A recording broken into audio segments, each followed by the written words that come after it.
J'avais envie de te faire une capsule aujourd'hui qui parlait du sommeil parce que je fais partie des gens qui ont donc ben des problèmes d'insomnie partielle, des moments où est-ce que ça part en peur, puis je vais être vraiment plusieurs jours, d'autres moments où est-ce que ça se calme, heureusement.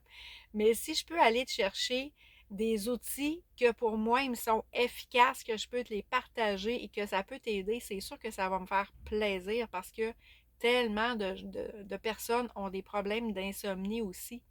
Et je le dis tout le temps, tout est relié. Ça a tellement des impacts autant au niveau de notre santé physique que psychologique.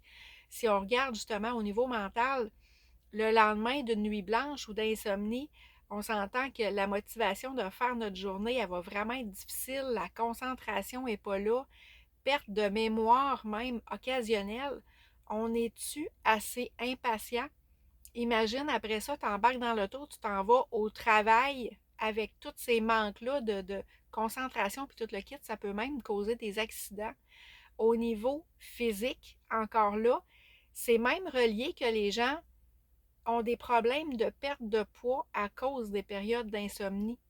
Problèmes de cœur aussi, de diabète, ça va même jusqu'au cancer. Donc, prenons soin de nous. Ça m'enligne justement par des conseils que je peux te donner d'être doux avec nous-mêmes. On s'entend que ça fait bien des années de tout ça, mais moi, la première, là, j'avais juste envie de me ramasser le chignon, comme on dit, puis me péter la tête après les murs en me disant, tu veux-tu bien dormir? Mais on s'entend que plus tu pars dans cette dérape-là, plus est-ce que tu es réveillé, puis il n'y a plus rien à faire, donc ça ne fonctionne absolument pas. Soyons doux. Traitons-nous comme on traiterait un enfant, quitte à se raconter une comptine s'il le faut. Même moi, ça m'arrive d'en arriver là. Mais sinon, la respiration, des techniques de respiration, puis il y en a tellement plusieurs, là. Ma préférée, c'est la cohérence cardiaque. Souvent, avec ça, je vais repartir dans les bras de Murphy. Sinon, des méditations, soit que je vais me faire moi-même dans mon mental. Le scan corporel est quand même assez facile à faire. Puis ça calme le mental au lieu de penser à tes courses, qu'est-ce que tu as oublié, qu'est-ce que tu as à faire, les problèmes qu'on a pendant que tu focuses sur tes parties de ton corps. Tu les sens lourdes, tu les sens s'en aller dans les bras de Morphée, justement. Ça l'aide à calmer le mental et à retomber endormi. Il y a tellement d'audios aussi qui se font si tu as besoin de ressources externes. Un petit, tu gardes ton téléphone proche, quoique ce n'est pas nécessairement une bonne idée. Mais bref, avoir une installation qui va te permettre d'écouter des audios de méditation, ça peut être quelque chose qui va vraiment t'aider à te rendormir. Petite musique douce aussi, ce genre de choses-là. Mais sinon, à la base, c'est sûr que, bon, je t'apprendrai rien si je te parle d'alimentation, surtout si les gens ont de la misère à digérer certains ingrédients. Tu vas te coucher, puis c'est sûr que la nuit, on va se réveiller, ça va nous créer de l'insomnie tant qu'on n'a pas fini de digérer qu'est-ce qu'on a mangé. Trop manger aussi, ça l'aide pas. Par contre, il y a des aliments qu'on peut s'arrêter à chercher qui peuvent nous aider à nous endormir. Comme, je te parlerai, ben, comme, tu sais, je peux te dire les bananes, il y a des amandes aussi qui aident à calmer le système. Mais il y a des tisanes aussi si on regarde du côté liquide. Par contre, on s'entend qu'encore là, je ne dois rien t'apprendre si je te dis que l'alcool va faire en sorte que ça crée des mauvaises nuits.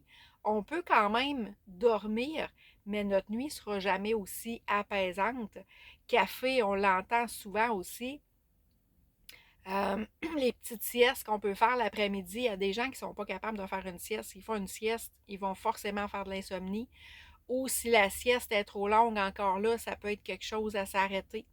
Notre matelas est-tu confortable? Notre oreiller est-tu confortable? Si on est quelqu'un de frileux, d'aller chercher une grosse doudou pesante, ça, c'est réconfortant, ça fait du bien. Mais bref, adapter la température selon nos besoins. Créer une routine. Si on est quelqu'un qui se couche toujours à des heures instables, c'est sûr que c'est rien pour aider. Cellulaire, je le disais, tout ce qui est TV, etc., qui dégagent des ondes magnétiques, c'est rien pour aider. La lumière bleue, si t'es quelqu'un qui fait du cellulaire jusqu'à te coucher, c'est des choses qui vont nuire à notre sommeil. Quand on a justement trop de choses dans notre mental, dans mon coaching, je propose des ateliers d'écriture. Quoi de mieux que d'avoir son petit journal quand tu as une idée, tu l'écris, écrire sa journée, revenir dans les gratitudes, c'est tous des petits exercices aussi qu'on peut faire avant de s'endormir qui vont faire en sorte qu'on va avoir vraiment une bien meilleure nuit. De faire des activités physiques, même si on n'a peut-être pas tant la santé de bouger beaucoup, mais y aller à notre rythme selon ce qu'on est capable de faire, mais plus est-ce qu'on va être capable de bouger une marche dans la nature à ton rythme, ça fait tellement du bien. Notre corps manque d'oxygénation, de l'air pur. Ça va faire en sorte d'avoir des meilleures nuits. Un bon bain chaud aussi. Et si tout ça n'a pas encore fonctionné, qu'est-ce que je peux te rajouter qui peut être bien efficace aussi? Évidemment, dans les produits naturels, des huiles essentielles, ça peut être très bon. Il y a des produits aussi, des capelets, toujours des capelets, des cachets, toujours dans les produits naturels. Et il y en a où est-ce qu'ils vont avoir une efficacité beaucoup plus longue, puis qui vont contenir plusieurs ingrédients aussi pour t'aider à t'endormir et rester endormi tout au long de la nuit. Magnésium, 7 personnes sur 10 manquent de magnésium. Combler nos carences, j'en parle dans plusieurs vidéos. Et le magnésium détend les muscles en plus et nous aide à nous endormir. C'est tout un paquet de choses que tu peux ajouter à ton quotidien. C'est sûr que si je te parle de produits naturels, il y a des qualités, comme je l'ai déjà mentionné, il y a des produits qui vont être plus néfastes pour la santé. Donc, fais vraiment attention à ce que tu utilises, même si c'est un produit naturel. Je te parlerai pas des places où est-ce que tu peux aller l'acheter, mais dis-toi que si tu vas dans des places faciles et que ça te coûte pas cher, probablement que ça nuit bien plus à ta santé que ça peut l'améliorer. Il y a des endroits où est-ce qu'on peut se permettre des produits naturels super efficaces, super de qualité et que tu ne te ruineras pas à les acheter. Je peux te donner des conseils sur tout ça en privé. Donc, si tu veux en savoir plus, ça va me faire plaisir de t'en jaser. Viens, je vais répondre à tes questions. Sur ça, ben, je te souhaite une bonne journée, mais surtout, ce soir, une bonne nuit. Bye!